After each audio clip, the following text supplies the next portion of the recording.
Morning, my brother. Good morning, dog. How Glad we we feeling? ahead. Feeling good, man. Feeling real good.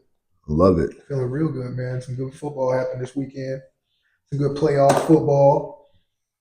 Yeah, at the top of the week, you had the old Rams and the Panthers on Saturday. Man, oh man. Talk to me, man. How you feel about that game? I like that. I like the idea of the Carolina Panthers getting in there. Cam Newton having his home welcoming from Carolina. Hell yeah. That actually kind of got me turned up. Right? You know what I Yeah. mean? That was lit. It was overdue. Yeah, it was definitely way overdue. Yeah. But it was good to see that the fans was appreciative of his services throughout his Receptive. career. Very receptive. That was very warm feeling. But yeah, let's cut to the meat and potatoes. Overall, I think that the Rams just got a better team. Puka Nakua was doing his thing. They got out to a fast start. Whenever it comes to the playoffs, it's so tough because the margin of error is going to happen. It's tough that it happens that way, but they didn't do enough, clearly, to win this game. I know at the end of this game, I was thinking about Jimmy Horn. He was going off on a dig route. You know what I mean? And it was fourth and short or fourth and a few yards. But anyways, though, Bryce Young threw the ball. And he could have caught that ball and took off if it was in a normal setting. But it being a fourth down setting, sometimes, and I think he knows this now, you just have to catch it and just fall down. Try to secure it, try to get the first down. You can live for another play, especially in a situation like that where they were so close. But I think it was just one of those things in this game. Whenever you get down by a couple of scores quick against a good football team that has a great defense like the Rams, you're pretty much SOL. An experienced team, playoff ready team, playoff experienced team. So SOL, a lot of people don't know. Excuse the curse, but shit out of luck. Yep. You're out of luck a little bit whenever you're going against a team like that. Matthew Stafford made a lot of great plays. I mean, there was a couple plays where Puka Nakua, he missed like a drop pass, to be able to get him in position to score. But because they're so explosive, they didn't really miss nothing off the beat. I mean, he still had 10 receptions for 111 yards and a touchdown. I mean, he's still doing what he does. But man, Matt Stafford, MVP? It's not out the question. 24-42, 304 yards, 3 TDs, 1 INT. Missing with the INT whenever you throw 3 TDs. You know what I mean? 300 yards. Something bound to happen. They get paid too on the other side. Arguably, he may be one of my favorite quarterbacks when it comes to just watching him throw the football. I saw him threading the needle in so many plays in this game. It's just one of those things where they're going to be a tough team to beat in the NFC. But hats off to the Rams, man. They're on to the next round. Hats off to the Rams, man. It was, Puka Nakua is just unstoppable. They know what they're going to do and they can't stop it. He knows how to find the ball hawk.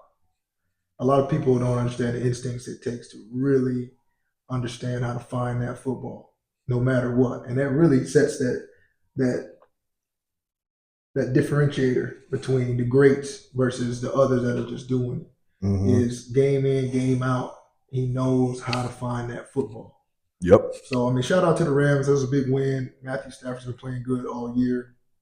Panthers, man, I want to give a special shout out to the Panthers and Bryce Young, because one thing that I saw from them this year in the playoffs is fight. They was fighting. They throwing toe to toe, and that's really all you ask out of somebody is just to fight. Yeah. Fight back, right, and keep it competitive. And so that lets me know that they're in a good position going into the next season, because it looks like Bryce has taken a step. He did. Looks like he's taken a step in maturity, in poise, in feeling a little bit better about his abilities, because there was some in that second half he was still making plays, and they almost pulled that doggone game out.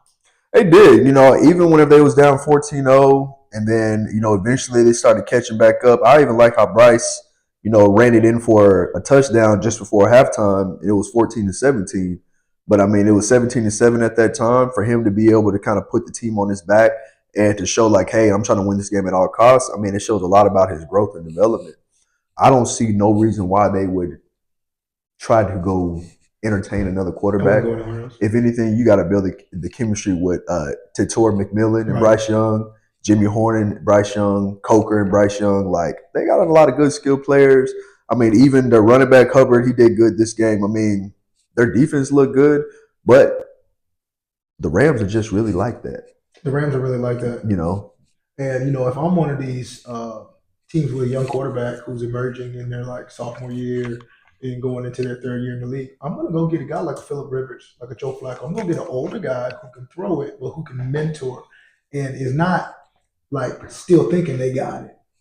No, no, no. They're just appreciative to still have an opportunity to play. And so they're at truly the back end of their career to where all they really want to do is to mentor, to put their imprint on a youngster coming up and to say, like, I had involvement in his success. I go get a guy like that, put him behind a Bryce Young, you know what I mean? Put him behind a Caleb Williams, put him behind a Shedeur Sanders, put him behind one of these young quarterbacks and really allow them to grow that much faster. You know what I mean? Most definitely. And rather than trying to go and shake it up and get a youngster to come in there and compete, like, no, you got a guy that can play.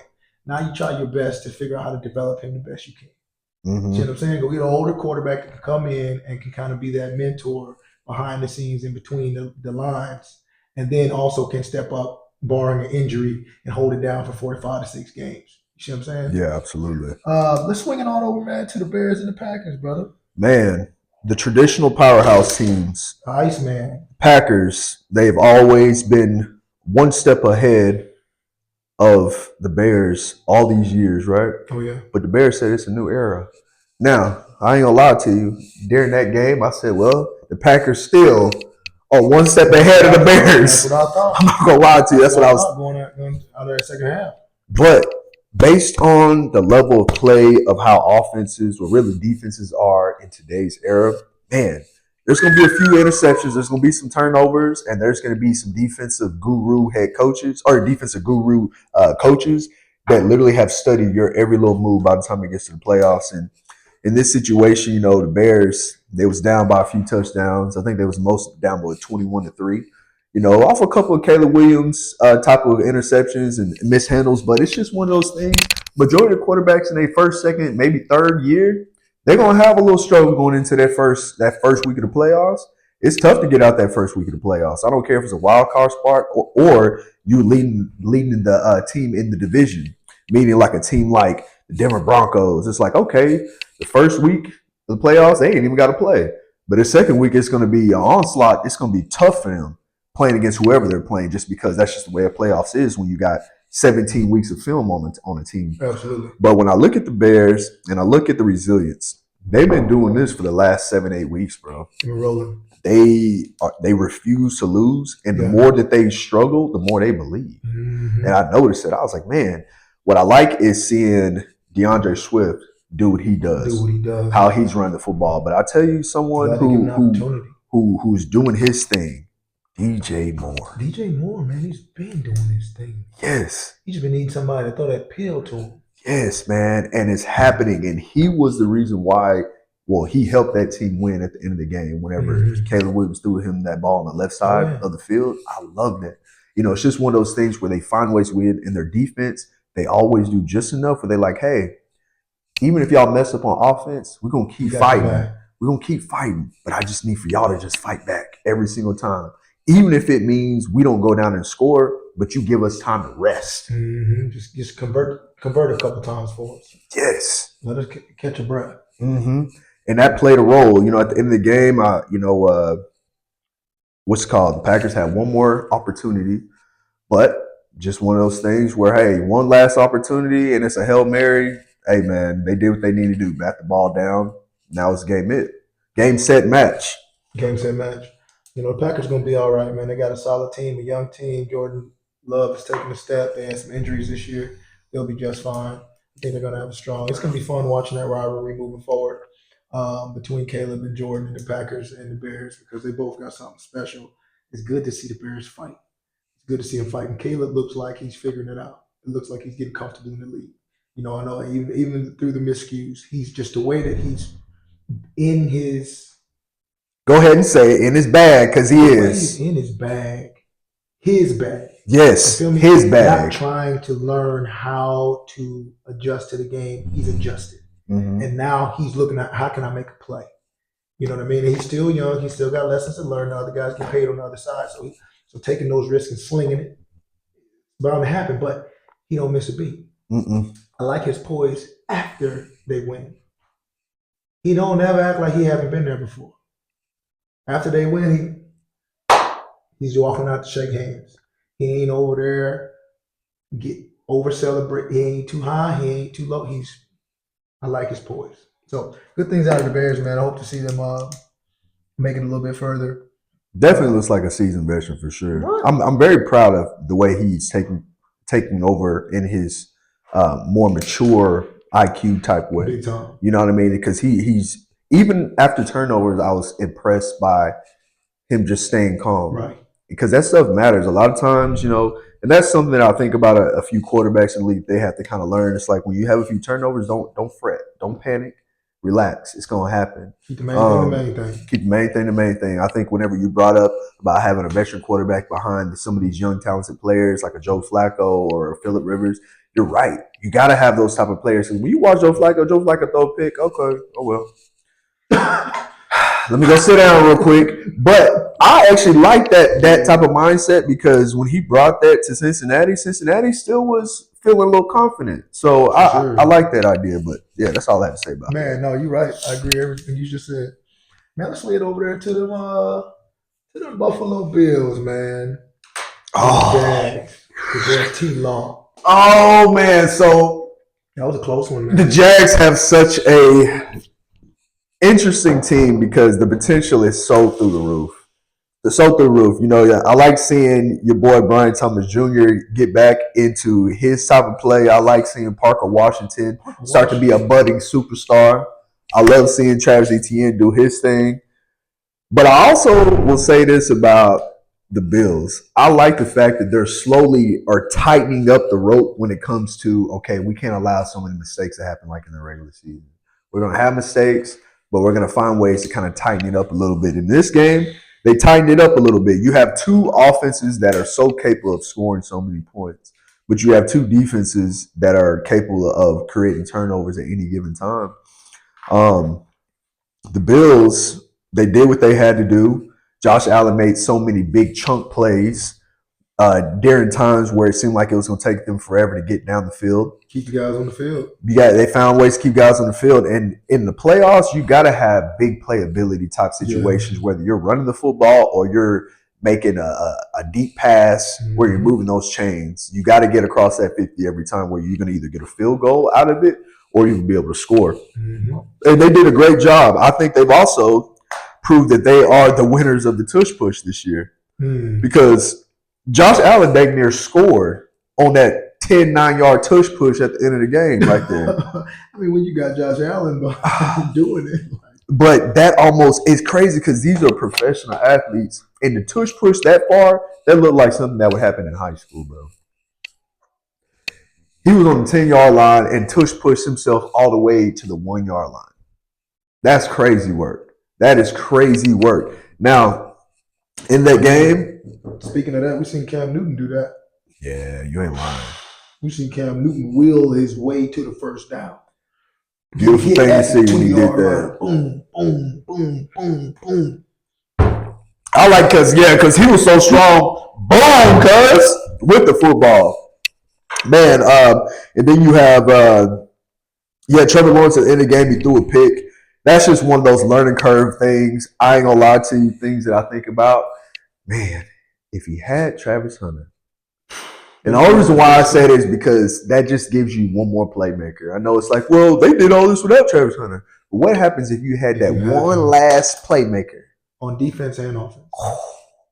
And so this is the part where going into the offseason, they should be feeling excited. I was listening to one of the news reporters from Jacksonville, and she was actually talking to the head coach. She was like, hey, man, keep your head up.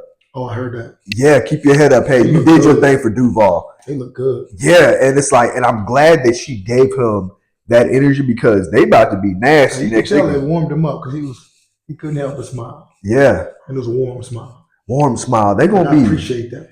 Mm-hmm. This is going to be really, really good for them. I think they're going to be so good next year. They're going to get more healthy. Obviously, you still get to grab you a special piece from the draft wherever you desire, whether it's an offensive weapon or an offensive or a defensive weapon, whatever you decide. you already have enough pieces. Now y'all just have to keep building that confidence as a unit. But yeah, hats off to the Bills. I was thinking this was the game James Cook could get loose, but don't worry, he got another week to get loose again. Because just when you take your eye off of James Cook, he gonna get loose again. But I like the fact. That's why I was like the fact that Josh Allen was who he is, who we know he is, a very explosive athlete that knows how to make plays.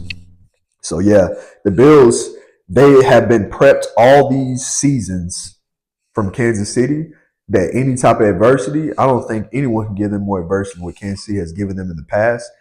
Look for them to be a potential Super Bowl team that's representing the NFL. Honestly, it's representing the AFC. We'll see. We'll see what they do. I'm a big fan of Josh Allen. I like the Bills. They've been contenders for a few years now. And, they've been knocking on the door. It's about time that they kick that thing in and figure out what to do because don't take it for granted. You don't get the opportunity all that many times in your career to make it to the playoffs and have an opportunity to make it to the Super Bowl. So you got to cash in on one of them things because luck will run out at some point in time. Everybody's retooling. Everybody's getting stronger. Some of these younger teams are getting that much more experience each year. So competition is tightening. Like you're going to have to come correct one of these times because when you're healthy, how many times people go in the playoffs and they got injuries? Like, y'all don't have to figure out how to get past that hump. But I will say this, man. I am impressed with the Jacksonville Jaguars. They got something special. Now look at this. You got BT. They just extended Jacoby Myers. Then you got Travis Hunter in the slot. A lot of studs. And on defense. Out of what they just did without those weapons. Out and the draft haven't even come. Trade market haven't even come. 2 solid running backs. 3 deep at receiver. If not 4, because you got Parker Washington who playing the slot right now. Like, what we talking about? They already put Myers on a contract. You see what I'm saying? Maybe they shift and make Travis Hunter a little bit dominant on defense. Coming off of these injuries, they realize, okay, wear and tear is a real thing. He's a youngster. You got to get stronger. And maybe not that much mileage early on right now is not wise, just as far as the sustainability of that talent. Who knows what they do, but they got options and they got choices to make. And I think they're going to be good, man. T. Law is taking a step. He's doing this thing. Buffalo, I don't know what it is about Buffalo. I'm not quite convinced yet. You know what I'm saying? And that's coming from somebody who really likes Josh Allen, like James Cook. I like what they got going on. I'm not quite convinced yet. I've just seen a lot of football. It's very hard to play winning football when you always are running from behind. Your luck is going to run out one of these times. And we generally see that luck run out around the divisional championships, right? Right before the divisional champ, that's when that luck run out. That is true. You got to fill those gaps of why you allow teams to get up on you. So then now you got to scrap, claw, and fight back and hope the defense can hold. Because you're going to come against one of these dogs like Seattle. You're going to come against one of these dogs that got one of these dog defenses that's going to slow you down. And they're not going to let you turn around and put up 30 points in the second half to try to get out that hole. You see what I'm saying? We watched LeBron James do it many times. Take his team, and they probably could have won the championship, but they just cut it on a little too late, and they ran out of time. You see what I mean? And I something in my gut just tells me that about Buffalo, and I wish them the best, and I hope they overcome it. And if they win the championship, I think they deserve it. But something in me, I just see a behavior in them, and I'm like, that is not sustainable for the playoffs. You cannot continue to allow teams to create this deficit, and we looking like the game's over, and then you turn around and win. It's like that's not going to keep on rolling in your favor. They got to figure out how to fill those gaps and come out and really start with the momentum and sustain it because that's I think that's gonna bite them in the butt. But anyway, that was a great game. Kudos to them. Let's swing it on up to 49ers and the Eagles, man. Tough loss for Philly. But I feel like it's just not enough aggression on offense, and not enough taking chances on offense, not enough trying to get the ball in AJ Brown's hands in certain ways. I feel like because AJ Brown plays on the outside, they only had 1 or 2 plays they finally lined up on the inside, but it was too captain obvious. And then I think Jalen Hurts ended up getting in the situation where he threw him to him, but it's like everyone knew he was getting the ball, so he ended up getting batted down. But it's one of those things where I wish Jalen Hurts would take a little bit more risk and not be so extra careful when it comes to limiting his mistakes. Because what I saw, if you look at these stats and you think about Brock Purdy 18 for 31, 262, 2 TDs, but he had 2 INT. Yeah. He had 2 picks.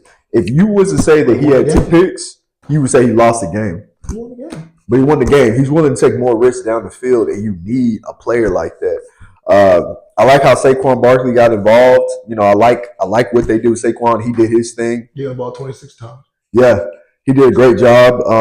But you have to find ways to get AJ Brown the ball more. And I think that the only difference between these two teams, one team was a little bit more assertive, and then that's another thing. They made big plays, man. Robinson, the wide receiver, they had so many more chunk plays. Where did he come from? Now when did he join? Has he been with the 49ers for a minute, or did he come over? Because I know he was with the Rams for last season, I think.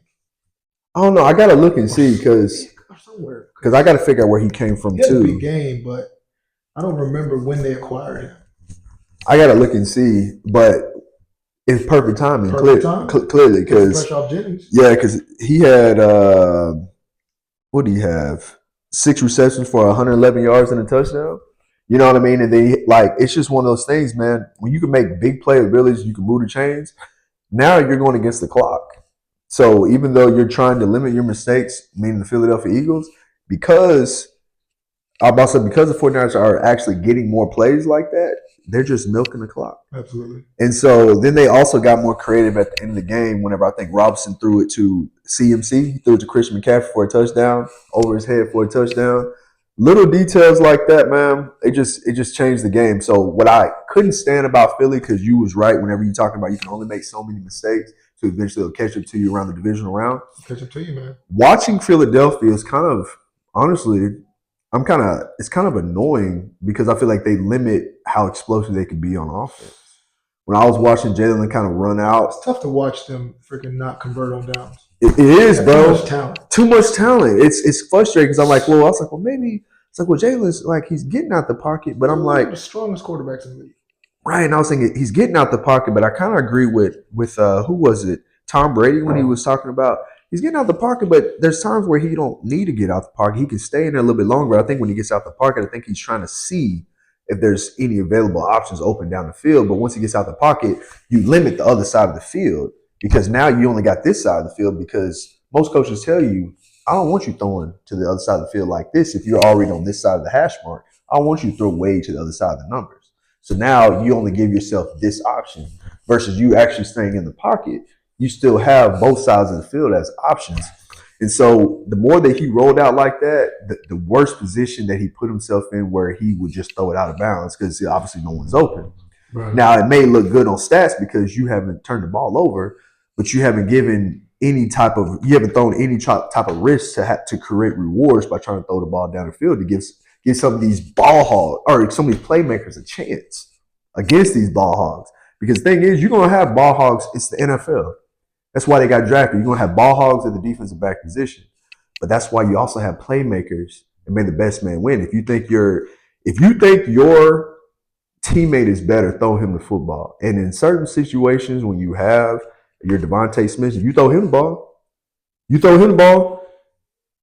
need to be that same energy needs to go to AJ Brown. It needs to because he's a big body receiver who's capable of catching that ball and doing a lot of damage against the team. A lot, whether it's running a long touchdown or you just having to tackle that big joker. Either way, he's going to make you frustrated. He can get you up under your skin, but you got to give him the football because that is going to set up everything for success.